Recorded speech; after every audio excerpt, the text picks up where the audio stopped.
Mayoritas delegasi walkout saat Perdana Menteri Israel Benjamin Netanyahu pidato di sidang Majelis Umum PBB, sementara Netanyahu menegaskan penolakannya terhadap pembentukan negara Palestina, seraya menyindir keras para pemimpin dunia yang baru-baru ini memberikan pengakuan kepada Palestina.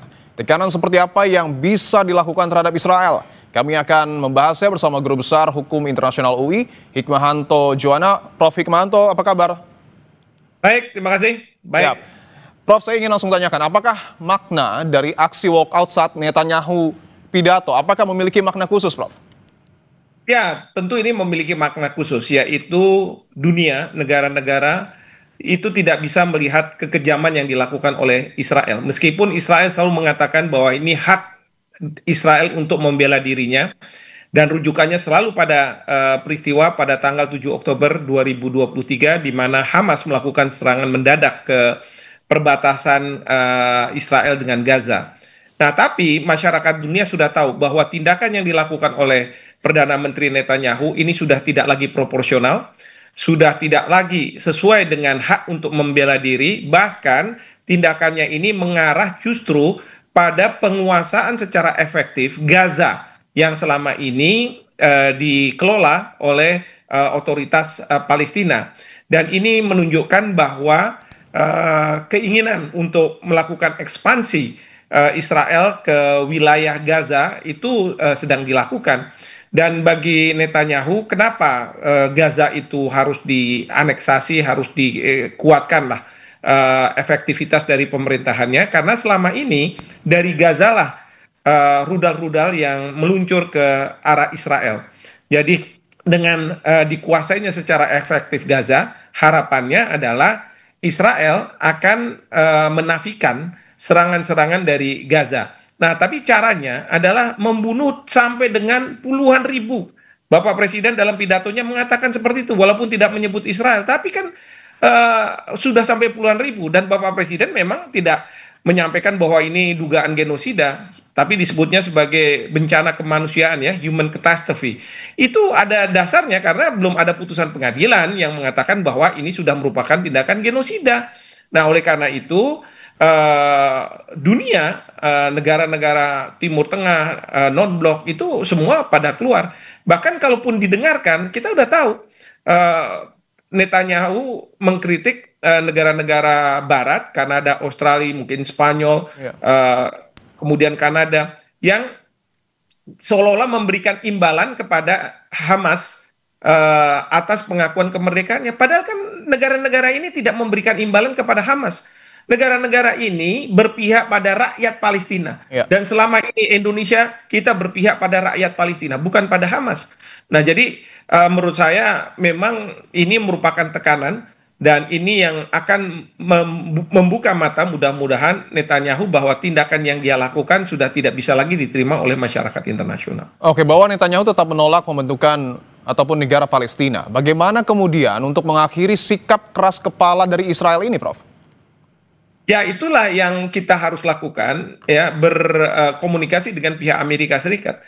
Dan Donald Trump kan sudah mengundang Bapak Presiden setelah pidato, mengundang Bapak Presiden, mengundang kepala negara, kepala pemerintahan dari Timur Tengah, ya, dan kemudian membicarakan. Dan ini sampai hari ini memang belum didisclose apa yang dibicarakan. Bapak Presiden pun setelah hadir kan masih belum juga menyampaikan hasil yang diperbincangkan antara kepala pemerintahan negara Islam dengan negara yang berpenduduk Islam, termasuk Indonesia di situ, ya, dengan Presiden Trump itu seperti apa. Tapi kalau misalnya keluarnya adalah misalnya Trump mengatakan oke, kita tidak akan lagi harus menghentikan serangan Israel ke Gaza, itu pasti akan disambut. Nah, tapi kan kompensasinya apa, ya? Pertama adalah apakah Palestina akan dimerdekakan oleh Israel. Karena kalau sekarang ada pengakuan dari negara-negara Barat, itu tidak berarti bahwa serangan itu tidak akan terjadi lagi dari Israel ke Gaza. Contohkan aja kita sudah dapat pengakuan nih setelah proklamasi kemerdekaan. Kita sudah dapat pengakuan dari Mesir dan lain sebagainya. Apakah Belanda kemudian menghentikan serangan ke kita? Enggak. Baru tahun 47 ketika Belanda menyerahkan kedaulatan kepada kita, barulah kemudian serangan-serangan itu sudah tidak ada lagi. Nah, demikian juga dengan Israel. Jadi kalau misalnya negara-negara 157 negara sudah mengakui, Ya, kalau dia masih di sana, ya dia bisa melakukan serangan. Nah, ini yang harus dibicarakan. Yang kedua, yang ketiga adalah Israel itu, kenapa dia mau menguasai Gaza? Kenapa dia nggak mau memerdekakan Palestina? Karena dia selalu khawatir bahwa dari Gaza akan ada serangan-serangan. Tidak sebagai negara aja kita dapat serangan, apalagi sebagai negara. Nah, oleh karena itu, di sini Bapak Presiden sudah dalam pidatonya mengatakan bahwa yang menjamin adalah masyarakat internasional. Dan kalau nanti PBB akan memandatkan, menurunkan peacekeeping operation untuk memastikan bahwa tidak ada lagi serangan, Indonesia bersedia untuk menurunkan 20.000 atau lebih orang, ya, prajurit kita untuk ada di sana, seperti itu.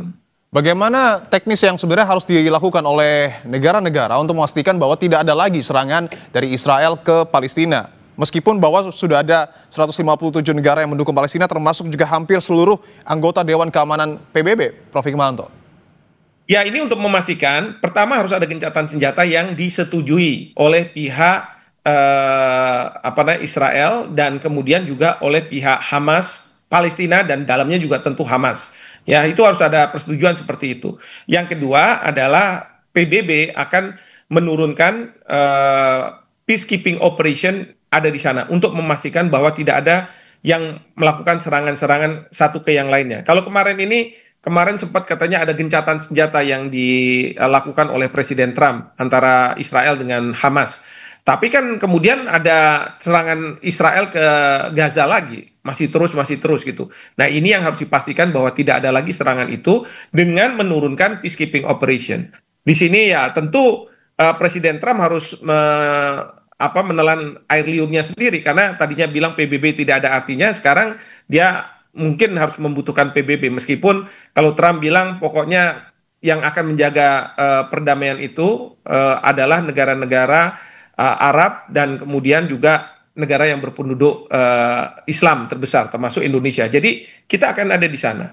Oke. Nah, tentu nanti yang diturunkan juga tim kesehatan ya, satuan-satuan kesehatan untuk membantu rakyat Palestina dan membuka arus masuk makanan untuk rakyat Palestina. Dan mudah-mudahan itu yang kita akan dengar ini ya dalam waktu dekat ini. Trump mengatakan bahwa dia akan mengumumkan, Bapak Presiden juga tidak menyampaikan, mungkin sudah ada kesepakatan di antara beliau-beliau siapa yang harus menyampaikan seperti itu. Oke, saya ingin tegaskan lagi, bagaimana terkait dengan statement dari Pak Prabowo Subianto yang meyakini bahwa akan ada terobosan dan bagaimana sebenarnya yang harus dilakukan oleh negara-negara agar Gaza juga tidak menyerang Israel dan Israel juga tidak menyerang kepada Palestina dan mengakui Palestina, Prof. Hikmahanto? Ya, yang pasti adalah mungkin ada pembagian tugas gitu ya. Harus ada yang bicara dengan pihak Hamas bahwa jangan kemudian mereka melakukan serangan, mereka harus membebaskan sandera, dan kemudian harus ada yang bicara dengan pihak Israel. Nah, yang pasti kita tidak mungkin bicara dengan pihak Israel, tapi kita bisa bicara dengan pihak Hamas dan kita bisa bicara dengan pihak Iran karena selama ini mungkin Iran yang membantu Hamas dalam melakukan serangan-serangan itu untuk kepentingan yang lebih besar, yaitu rakyat Palestina harus diselamatkan. Nah, itu yang penting dulu. Nah, kemudian yang kedua tentu tadi penjagaan perdamaian ini oleh peacekeeping operation dan Indonesia tidak akan mengirimkan pasukan kita kalau tidak ada mandat dari Perserikatan Bangsa-Bangsa, seperti itu. Oke, bahwa Amerika kita tahu adalah sekutu dari Israel dan Dewan Keamanan PBB anggotanya hampir mayoritas, bahkan Inggris terakhir juga sudah mendukung Palestina. Untuk kemudian mendukung Palestina, apakah kemudian penggunaan hak veto ini bisa menjadi dalam tanda kutip solusi, Prof. Hikmahanto, untuk kemudian memerdekakan Palestina? Karena Amerika doang yang belum ya? Iya, nah ini ya selama ini Amerika selalu berada di belakang Israel dan Netanyahu makanya berani bertindak secara arogan, secara kejam gitu ya menurut ukuran masyarakat internasional karena dia merasa bahwa saya selalu di backup oleh Amerika Serikat dan Amerika Serikat masih percaya bahwa yang dilakukan oleh Netanyahu ini adalah hak dia untuk membela dirinya karena diserang oleh pihak Hamas. Nah, jadi kalau nanti Amerika Serikat sudah bergeser, nah sekarang ini kelihatannya Trump sudah juga bergeser posisinya dan kemudian tidak lagi mendukung 100% tindakan dari Netanyahu, bahkan sebaliknya dia minta kepada Netanyahu untuk menghentikan serangan, maka hak veto itu tidak akan keluar kalau misalnya ada resolusi yang akan memandatkan pasukan perdamaian PBB di antara Gaza dengan perbatasan Israel. Nah, yang kedua adalah tentu kalau misalnya nanti sebagai negara, ini kan ada di Majelis Umum PBB. Nah, ini harus ke Dewan Keamanan. Dan di Dewan Keamanan itu tidak boleh ada veto. Jadi kalau misalnya tidak ada veto dan diakui sebagai kemudian penerimaan Palestina sebagai negara penuh, berarti disitulah adanya kemerdekaan dari Palestina yang diakui oleh masyarakat internasional. Sama kok seperti kita dulu juga apa namanya, kalau misalnya belum penuh itu ya jadi observer saja. Tapi kalau sudah penuh berarti kita sudah diakui sebagai sebuah negara dan kemudian diberikanlah seat-nya itu ya, tempat duduknya itu, seperti itu.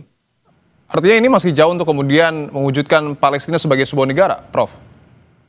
Kalau menurut saya ya, perhitungan saya tidak terlalu jauh. Ya, memang yang perlu dihentikan adalah serangan Israel ke Gaza itu harus dihentikan terlebih dahulu.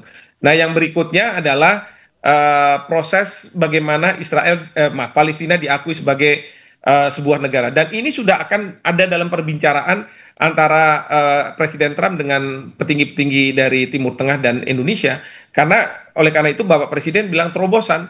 Ya, saya nggak bisa lain menduga terobosan itu adalah ya ada pengakuan itu. Tapi dengan catatan masyarakat internasional harus menjamin bahwa tidak akan ada serangan dari Palestina ke Israel kalau nantinya Palestina menjadi merdeka. Dan sekarang yang saya dengar Presiden Abbas juga sudah mengatakan bahwa kalau nanti ada perdamaian itu ada negara negara Palestina, maka tidak ada Hamas di situ. Karena dia juga perlu menjamin bahwa Hamas tidak ikut ada di situ gitu. Oke, tentu yang kita dukung adalah perdamaian dunia dan kondisi di Gaza dapat dikatakan peperangannya berakhir. Terima kasih untuk Guru Besar Hukum. Yang kita dukung adalah Palestinanya, bukan Hamasnya ya. Itu Siap, yang kita dukung adalah Palestina. Terima kasih Guru Besar Hukum Internasional UI, Prof. Hikmahanto Joana telah bergabung di Kompas Petang. Terima kasih.